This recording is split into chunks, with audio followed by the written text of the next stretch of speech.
Alright, welcome back to WWE 2K25 MyRise mode. It's been a while since I uploaded because life got busy and there was a holiday in between all of this craziness. Anyway, first things first, let's get rid of some of these points on this dude. Great, perfect, now he's level 84. Well, no, 84 overall though. Excuse me, level 84. Yeah, let's check on the girl because I should be able to upgrade her as well. And I'm also curious if I'm able to try any of the other stories, but it doesn't look like it. Okay, that's perfectly fine. But let's at least blow through her attribute points to an 82 overall. Okay, that's fine by me. Let's get back to the dude. Yes. Okie dokie. So, where are we at? Right, I have to make a decision between one of three people in Drew McIntyre, Jey Uso, or not you, Seth Rollins. All of them are interesting decisions. Let's go with Drew. Drew always has beef with Punk for no reason other than just being there. But then again, there's Jey. Yeah, but I like Drew better. Pierce told me you and your partner are the ones to talk to about Survivor Series. Well, there's no need for a big discussion. I'm in. That sounds a lot more like a demand than a request. It's not a demand. It's the way you're gonna win. If there's a man in WWE who can tear down CM Punk and everything he represents, it's me. I'm not even sure you could draw him out, though. Punk's been hiding down in Orlando, surrounded by his army of followers. It's a fortress. Brother, trolling cowardly moron Punk is one of the great joys in my life. I'll get him so mad, he won't be able to resist coming out of his spider hole. How are you going to do that? It's going to take more than simple name-calling. Okay. Remember when Punk had a midlife crisis and became a failed MMA fighter? Yep. Not his finest hour. Nope. And you know he just lies awake at night, stewing in his failure. Now you put me on your Survivor Series team, I'm going to revisit his little foray into MMA to show him how a real fighter takes care of business. Damn, that would drive Punk nuts. So what do you say? Ready to roll with me all the way through Survivor Series? Man, I am so ready to troll CM Punk. I just wish I could see the look on his face when you rake him over the coals. Great! Then grab yourself some popcorn and a seat at the backstage monitor, because I'm going to go out there and prove that MMA is just one more thing that I do better than cowardly moron Punk.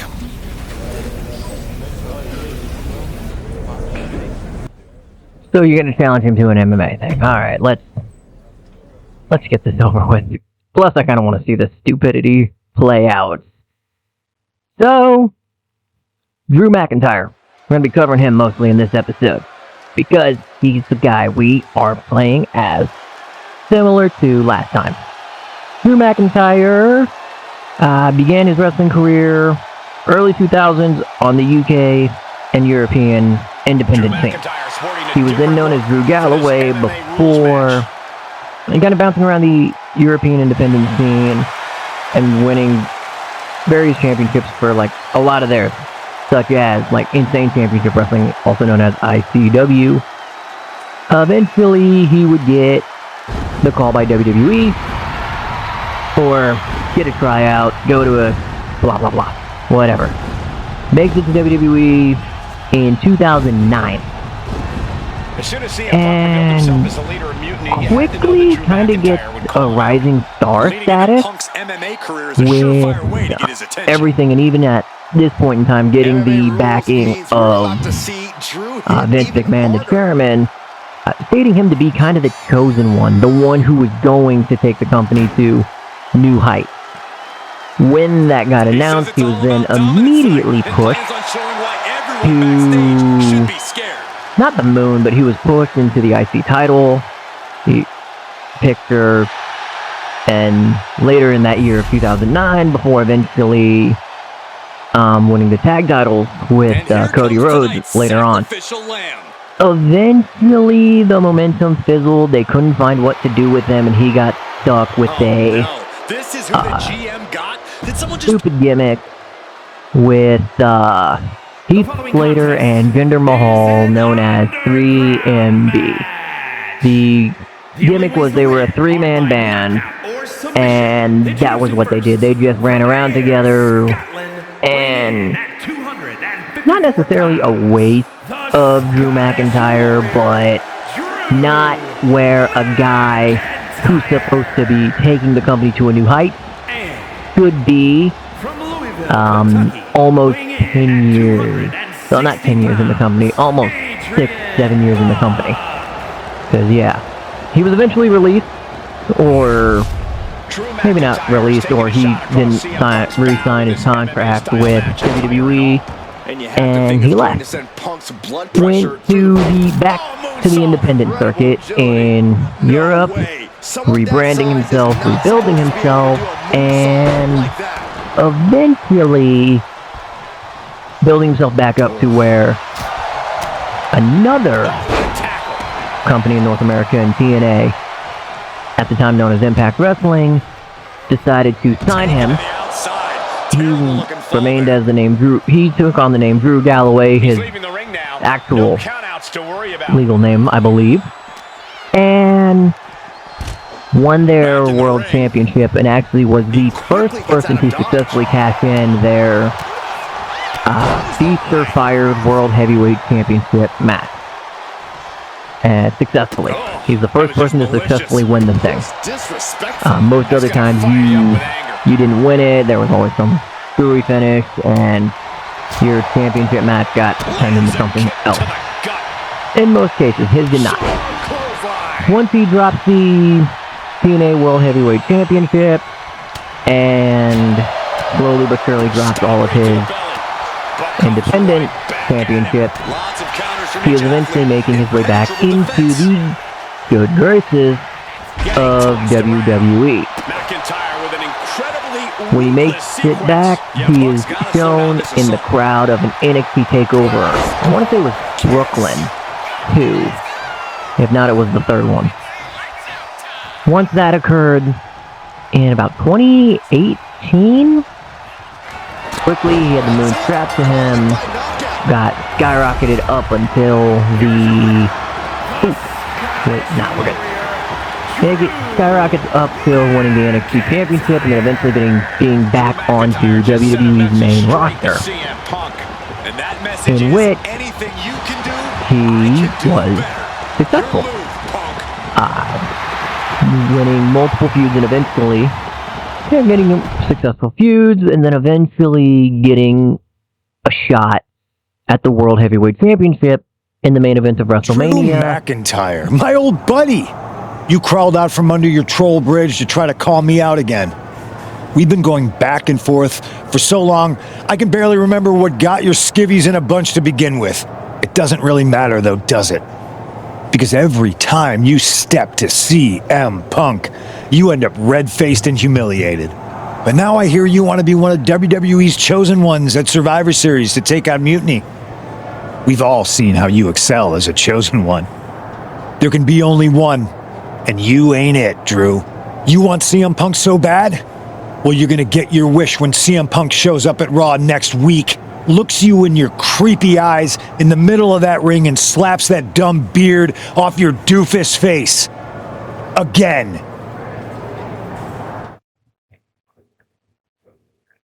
Well, alrighty then. Back to what I was saying, he won the... Okay, hang on. Must prepare for my confrontation with Arnie Melancholy Punk, beard trim, claymore loaded, knowing I live free in the revolutionary said, you're really funny, but when CM Punk gets his hands on your Scottish Warrior cosplaying, you won't be joking anymore. Well, good to know they kept that beef real. Anyway, he would eventually win the main event at WrestleMania through winning the Royal Rumble in 2020. Do you see Punk's rant? You've definitely got him riled up. That was the plan. It's good to have him off his game. But when Punk says he's showing up here to confront you tonight, I would assume there's going to be some kind of mutiny trap. That's the safest bet you're ever going to make. Here's the thing. If he springs a trap on me, he'll probably pop his shoulder out of his socket, so I'm not terribly worried. Punk may be made out of fine china, but Mutiny has plenty of badasses on their roster, and they could come from anywhere. So I'm still gonna watch your back. Good man. You watch for Mutiny backstage, I'll meet Punk in the ring. This goes right, the little creep isn't gonna make it to Survivor Series.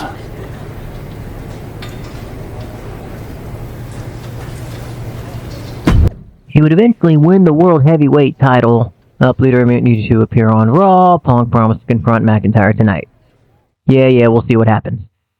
When he does win the WWE Championship in the main event of WrestleMania, it is unfortunately in front of no fans. Because it was COVID. He won the Royal Rumble in front of fans, and WrestleMania came around. There were no fans in attendance. They were in the Performance Center, locked behind closed doors. And, okay. Looks like it is actually going to be CM Punk. So, cool. We'll get to show off his entrance. And, wait. That's not CM Punk. Nope. It's Kevin Owens. Of course. Figures he would, pull something like that. Figures they would pull something like that. They're like, yeah, you're getting CM Punk, but, you're just gonna get a guy dressed as CM Punk, doing CM Punk's entrance, and probably his moveset. Yep. Alright. That's pretty clever. I mean, at least how they did it. But, so yeah, because of that, that's where McIntyre is. He's been bouncing around the main event scene in WWE, still in the World Championship hunt. Currently, he's going after the... he's still going after the WWE Championship, who currently held by Cody Rhodes, but when he won it against Lesnar, he would eventually drop it to Bobby Lashley, I believe, and then who would then drop it to Brock Lesnar, who then dropped it to Roman, who held it for like 2 or more years, for about another year? No. Another 2 to 3 years, I think. At least 2. Before dropping the whole thing to Cody at WrestleMania 41? Yes, that sounds right. And then he would win the World Heavyweight Championship at WrestleMania 41. But he would be trash-talking CM Punk, who was sitting on commentary and causing Damian Priest to cash in his main event. Not his main event. Costing him his championship in like less than 5 minutes. But so McIntyre has been one of those guys where he's that good case of, hey, this is where you want it to be, but they weren't ready for you yet. And when they were ready for you, you made them call you, not you calling them. Which is always an interesting thing. Outside of wrestling, interesting thing I found out while researching for him, he was actually in the Pro Wrestling Hall of Fame for Scotland, even though he's still an active wrestler, which is the first for that type of Hall of Fame. And yeah. Okay, what else do we have? Anyway, there's always these things that you will say and everyone will call a bunch of stuff out with all these types of wrestlers where they're like, oh, he's an icon, he's a legend. No. But an interesting fact about his Claymore kick, it wasn't supposed to be a thing. So when he was in 3MB, as mentioned earlier in the video, he was supposed to do like a big boot in like their debut 6-man tag match. He's supposed to do a big boot, but because he's wearing, I believe his words were, Rockstar tight leather pants, he couldn't get his leg up all the way to do it. So he ended up charging and throwing both legs up to get the boot off. And he did it, and he landed wrong, and it basically knocked the wind out of him, so he had to tag out. One of the producers of the match looked at him and said, hey, I think if you kind of tweak that without knocking yourself out, you've got something pretty cool you can do. While he was on the independent scene, that's what he ended up doing. He ended up perfecting it to where he no longer, what do I have to do? Hang on. Hit a Claymore. Okay, yeah, the Claymore that I'm actually talking about right now. And that's when he would start using it more frequently as opposed to the Future Shock DDT, which was just your simple double arm underhook DDT. All fun and game. Now, like a lot of people, I wish this man would bring back Broken Dreams full time. Not because I don't like the current theme, it's good, but Broken Dreams sounded so much better. But I can also concede the fact Broken Dreams might not necessarily fit this character, but he wants it back. The fans want it back. So why is it taking so long? But that's not my place to say. If anything, we are just going to knock out this Claymore once I can get a word in edgewise. And there's definitely going to be something that happens because they don't usually do something like this specific without typically a cutscene occurring. So, let's see. For the Claymore, that'll take his head. What the hell? That's Lex's King. Oh, we've got another CM Punk out here. Gigi Dolan out of nowhere with a high knee. And here comes KO to direct traffic. This pack of punks are taking Drew McIntyre apart. I don't like the looks of this. Go to sleep. Clearly, they're sending a message from CM Punk. Come on, get in here. Is that all you got? Insult meet injury. GG Punk's got Drew McIntyre in the Anaconda Vice. We need some help out here. Is anyone in the locker room going to stop this mutiny assault? This is a major setback in the war against mutiny, and Punk didn't even need to show up. Drew McIntyre called out CM Punk, and now he's been beaten up by a whole army of them.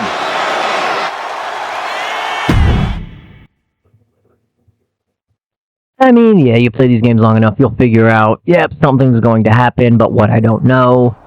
Which is like, okay, social feed, you got exactly what you wished for. You got CM Punk in the ring, and 2 more CM Punks outside the ring. Look, I can be witty online too. Now I want to punch him in the face. Where in the hell were you? You were supposed to be watching my back. I would have if the army of punks hadn't jumped me before they came out to get you. Great security, Pierce. I'm not taking the fall for this one. You and McIntyre lit the fuse by antagonizing Punk and Mutiny. Antagonized mutiny? You daft? Punk's bunch of brainless mannequins have been attacking WWE since the night of the draft. We didn't start any of this. Guys, we can aim at each other in a circular firing squad or turn our ammunition on Mutiny. No, you're right. But so far, we've gotten the appetizers and not the meal. How can we get the real CM Punk in the ring? Trust me. I'll get Punk in that ring. You just give me a live microphone next week. Deal. When all of Punk's mini-me's show up, and they will show up. This time, I'll be ready for him. Solution to get Punk is McIntyre with a live mic. We'll see how that goes in time. Until then, I will catch you all later.